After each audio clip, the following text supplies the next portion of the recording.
Pierre Bonnet, animateur éclaireur de France, bénévole de 1947 à 1961 et permanent de 1960 à 1972 avec les jeunes, avec les louveteaux, les éclaireurs, les routiers, et moi je m'occupais plutôt surtout des éclaireurs. Chacun de mes camps mériterait une anecdote. Lors de la dernière veillée, je m'amusais à raconter les camps précédents pour que les nouveaux sachent ce qui s'était passé dans leur passé. Et il y avait des anecdotes extraordinaires dans chaque camp, des aventures fabuleuses. Les tournées, des souvenirs extraordinaires, les congrès, bon, il n'y a que des choses extraordinaires aux éclaireurs de France. Mais ce qui m'a le plus marqué, je l'ai écrit dans, je pense, là, c'est l'année du cinquantenaire, je pense, où j'ai été contacté pour coordonner les festivités du cinquantenaire il y a 50 ans, vous vous rendez compte? Il y a 50 ans. J'avais 36 ans, j'ai 86, vous vous rendez compte? Un demi-siècle, ça veut dire un demi-siècle. Et en 1950, j'ai été éclaireur depuis 3 ans, j'ai fait mon camp national d'entraînement, qu'on appelait CAPI. Et bien dans ce stage qui était en Algérie, si ma mémoire est bonne, il y avait une majorité de musulmans, éclaireurs de France. Il y avait des catholiques, éclaireurs de France. Il y avait des protestants, éclaireurs de France. Il y avait des juifs, éclaireurs de France. Il y avait des non-croyants, éclaireurs de France.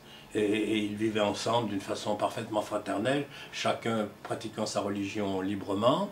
Et le dimanche matin, je crois, à l'heure des cultes, où il y avait un temps mort dans le camp, et chacun allait à l'exercice de son culte.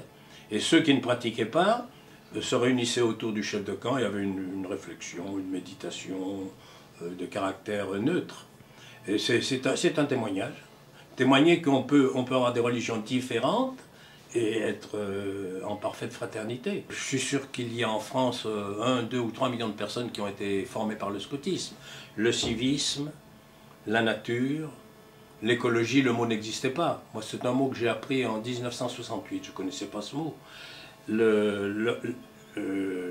L'aspect international, la débrouillardise, la générosité, l'altruisme, service de l'autre, la bonne action, on rigole, la bonne action.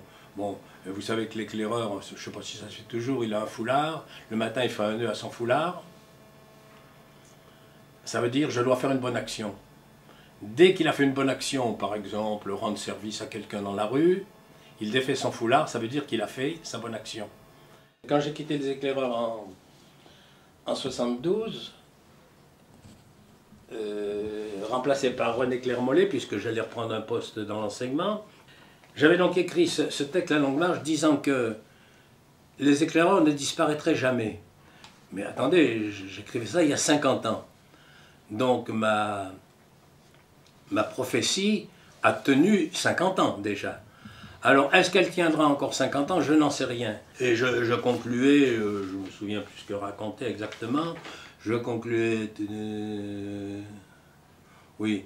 À tous, au moment où Claire Mollet commence sa mission de commissaire général, je souhaite des années emballantes avec des filles et des garçons de plus en plus nombreux, sans optimisme béat, sereinement, avec la conviction que la marche sera longue, très longue, mais exaltante. Et je n'ai pas changé d'avis. Mais même si mettons 25 ans après, que va-t-il se passer, même si tout devait disparaître, il y aura toujours dans les valeurs de la société les valeurs du scoutisme. Ça, j'en suis absolument convaincu.